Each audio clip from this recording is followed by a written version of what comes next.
ആരാ തടസ്സം എന്നുള്ളത് അവരോട് അന്വേഷിച്ച് നോക്ക്. ഞങ്ങൾക്കറിയില്ല. ഇവിടെ ഇപ്പൊ ഐക്യത്തിന് INTUC ഉണ്ട്, ഐക്യത്തില് AITUC ഉണ്ട്, CITU ഉണ്ട്. ഇന്ത്യയിലെ 10 കേന്ദ്ര ട്രേഡ് യൂണിയൻ സംഘടനകളുണ്ട്. STU സംഘടന കേരളത്തിൽ മാത്രം പ്രവർത്തിക്കുന്ന ഒരു സംഘടനയാണ്. കേരളത്തിൽ സഹകരിച്ച് പ്രവർത്തിക്കാൻ അവർ തയ്യാറാണ്. ഇപ്പോ അവര് ഈ യോജിച്ച പ്രചാരണ പ്രവർത്തനങ്ങളിൽ അവർ സഹകരിക്കുന്നില്ല കേരളത്തിൽ. ഏത് INTUCയും STU. ഞങ്ങളാരും അവരെ കുറ്റപ്പെടുത്തുന്നില്ല. അവരുടെ പ്രകടനത്തിന് അവരെ വിളിച്ചിട്ടുണ്ടായിരുന്നു. ഞാൻ വിളിച്ചിട്ടുണ്ട്. ഞാൻ ഇന്നത്തെ പ്രകടനം ഉൾപ്പെടെ യോജിച്ച് നടത്താം എന്ന് ഞാൻ INTUCയുടെ ജില്ലാ പ്രസിഡന്റ് ശ്രീ രാജീവിനോട് ഞാൻ ഇന്നലെ രാവിലെ പ്രസ് ക്ലബിന്റെ മുമ്പിൽ വെച്ച് ഞാൻ സംസാരിച്ചതാണ്. അദ്ദേഹം അതിന് ചിരിച്ചാൽ അദ്ദേഹം മറുപടി ഒന്നും പറഞ്ഞിട്ടില്ല. അദ്ദേഹത്തിന് വരാൻ കഴിയില്ല. അത് അദ്ദേഹത്തിന്റെ കുറ്റമല്ല. അവരെ നയിക്കുന്ന ഒരു രാഷ്ട്രീയ നിലപാടിന്റെ പ്രശ്നമാണത്. ആ നിലപാട് തിരുത്തി കഴിഞ്ഞാൽ അവർക്ക് യോജിക്കാൻ കഴിയും. അതിന് പ്രശ്നമൊന്നുമില്ല. ഞങ്ങളത് കാര്യമാക്കുന്നില്ല. അവരിനിയും സഹകരിക്കാൻ തയ്യാറാണെങ്കിൽ ഇനിയും സഹകരിക്കാം. ദേശീയ തലത്തിൽ ഉയർന്നു വരുന്ന ഈ പ്രശ്നങ്ങളിൽ ഐക്യ ട്രേഡ് യൂണിയന്റെ ഭാഗമായി BMS സഹകരിക്കാൻ തയ്യാറാണെങ്കിൽ അവരെ സഹകരിപ്പിക്കുന്നതിന് ഇവിടെയുള്ള ഐക്യ ട്രേഡ് യൂണിയൻ തയ്യാറാണ്. ദേശീയ തലത്തിൽ തന്നെ, ഞാനിവിടെ കോഴിക്കോട്ടുകാർ മാത്രമല്ല, ദേശീയ തലത്തിൽ തന്നെ യോജിപ്പിക്കാൻ തയ്യാറാണ്. അവർ ഈ ഡിമാൻഡിനൊന്നും അവർ എതിർക്കുന്നില്ല, പക്ഷേ സമരത്തിലില്ല. അതുകൊണ്ട് BMS ആയിട്ട് സഹകരിപ്പിക്കുന്ന കാര്യത്തിൽ ഞങ്ങൾക്കൊരു പ്രശ്നവുമില്ല. അത് സഹകരിക്കണം എന്ന നിലപാട് തന്നെയാണ് ഞങ്ങൾക്ക്. ഒരു കാര്യം, KSRTC ബസ് ഓടുന്ന ഇന്നലെ മന്ത്രി പറഞ്ഞു അത് ആശയക്കുഴപ്പമുണ്ടാക്കിയിരുന്നു. പിന്നെ ട്രേഡ് യൂണിയനുകൾ നോട്ടീസ് കൊടുത്തു സമരത്തിൽ പങ്കെടുക്കുന്നുണ്ട്. അതിനുശേഷം നോട്ടീസ് കൊടുത്തതല്ല, അതിന് മുമ്പ് കൊടുത്തതാണ്. മന്ത്രി തെറ്റായി സാധാരണ നിലയിൽ മന്ത്രിക്കല്ല നോട്ടീസ് കൊടുക്കേണ്ടത്, CMDക്ക് കൊടുത്തിരുന്നു. അതെ, അത് സംഭവിച്ചെന്ന് വെച്ചാൽ മന്ത്രി അങ്ങനെ പറഞ്ഞതുകൊണ്ട് അതെനിക്കറിയില്ല. അവരോട് ബസ് ഓടിക്കാൻ വേണ്ടി ഞാൻ അതിനെക്കുറിച്ചൊന്നും ഞാൻ ആ പ്രശ്നങ്ങളെ കുറിച്ചൊന്നും ഒരു പ്രതികരണം നടത്താൻ തയ്യാറാവുന്നില്ല. എനിക്ക് എന്റെ നിലപാടുണ്ട്, എന്റെ രാഷ്ട്രീയമായ നിലപാടുണ്ട്, CITUവിന്റെ നിലപാടുണ്ട്. ആ നിലപാടെല്ലാം ഞാൻ നിലനിർത്തുകയാണ്. ഞാനിവിടെ പരസ്യമായി അത്തരം പ്രശ്നങ്ങളെ കുറിച്ചുള്ള ഒരു വിവാദത്തിലേക്ക് പോകാൻ ഞാൻ ആഗ്രഹിക്കുന്നില്ല. ഇടതുപക്ഷ ജനാധിപത്യ മുന്നണിക്കകത്ത് ചർച്ച ചെയ്യാൻ അവസരമുണ്ട്.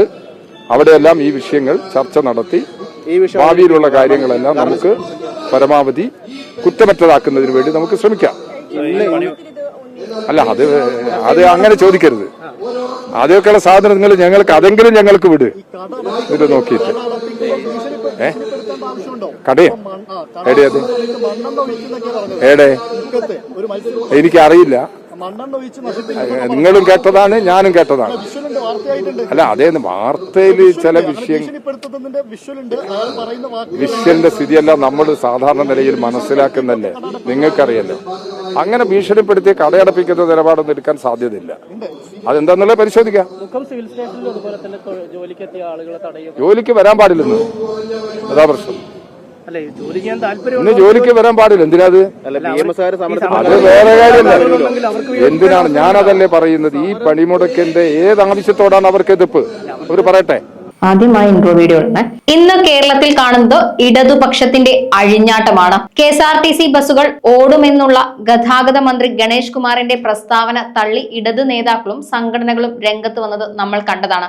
ആരെങ്കിലും KSRTC ബസ് നിരത്തിൽ ഇറക്കിയാൽ അപ്പോൾ കാണാമെന്ന് LDF കൺവീനർ കൂടിയായ CITU സംസ്ഥാന പ്രസിഡന്റ് TP രാമകൃഷ്ണൻ പറഞ്ഞിരുന്നു. തടയാൻ തൊഴിലാളികൾ ഉണ്ടാകുമെന്ന് ഓർമ്മിപ്പിച്ചതും വെറുതെ ആയില്ല.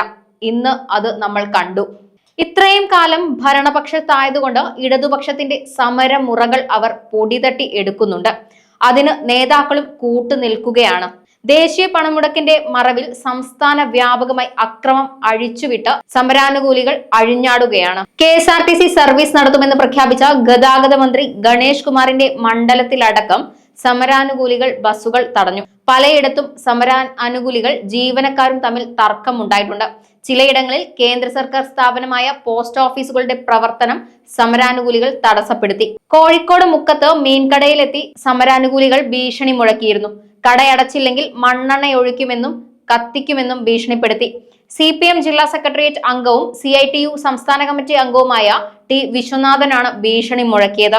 പോലീസ് നോക്കി നിൽക്കെ തുറന്നു പ്രവർത്തിച്ച മാളും അടപ്പിച്ചിട്ടുണ്ട്.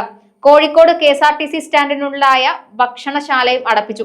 ബാംഗ്ലൂരുവിൽ നിന്നടക്കം വന്ന ദീർഘദൂര ബസ്സുകളും കേരളത്തിൽ തടയുന്ന സ്ഥിതിയായിരുന്നു.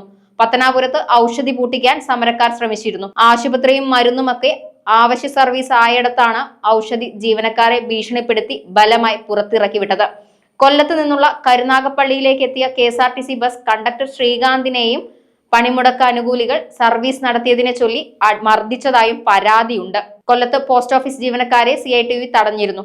അങ്ങനെ എണ്ണിയാൽ ഒടുങ്ങാത്ത CITU പ്രവർത്തനങ്ങളാണ് ഇന്ന് കേരളം കണ്ടത്. പിന്നെ കൊടുക്കുന്നുണ്ടോ? മെഡിക്കൽ സ്റ്റോറിനല്ലേ കൊടുക്കുന്നത്? മെഡിക്കൽ സ്റ്റോറിനല്ല, ഇത് ഔഷധ സെന്ററിനല്ലേ ആയുർവേദ ആശുപത്രിക്കാണ് കൊടുക്കുന്നത്. ആശുപത്രിക്കല്ലേ കൊടുക്കുന്നത്? ഇവിടെ ആശുപത്രിയാണോ? അല്ലല്ല, അത് ആശുപത്രി അവിടെ ഒഴിവാക്കിയിട്ടുണ്ട്. ഇത് ഗോഡൌണിനാണെന്ന് ഇറക്കിയാൽ മതി. കൂടുതൽ ന്യായമൊന്നും പറയണ്ട. പിന്നെന്താ ഒരു മിനിറ്റ്, നീ കൂടുതൽ ന്യായം പറയണ്ടേ? പണിമുടക്കല്ലേ ഇവിടുത്തെ? ഞാൻ ആരുമല്ല. പിന്നെ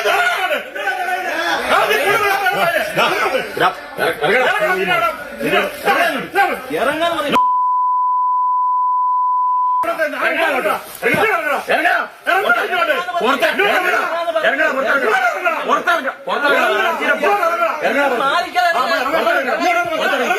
ന്യായം പറയുന്നത് ഇയാളെ ഞങ്ങൾ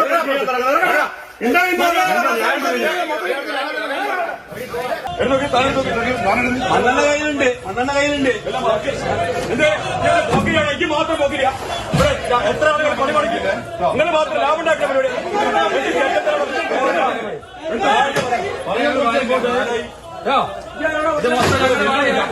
തൊഴിലാളികൾക്ക് വേണ്ടിയ സമരം. എന്റെ പോലത്തെ ചട്ടകളിൽ കരിങ്കാലി പണി എടുക്കാം.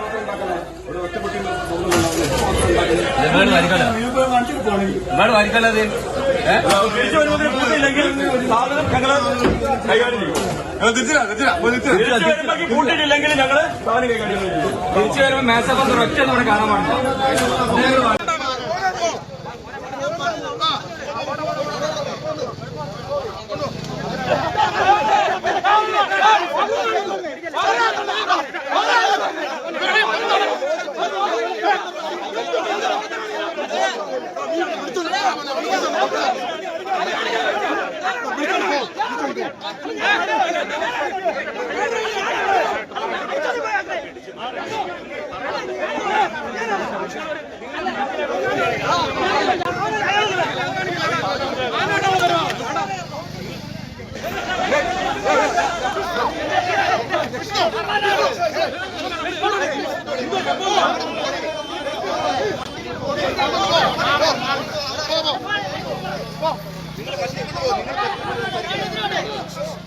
കൊണ്ടുപോ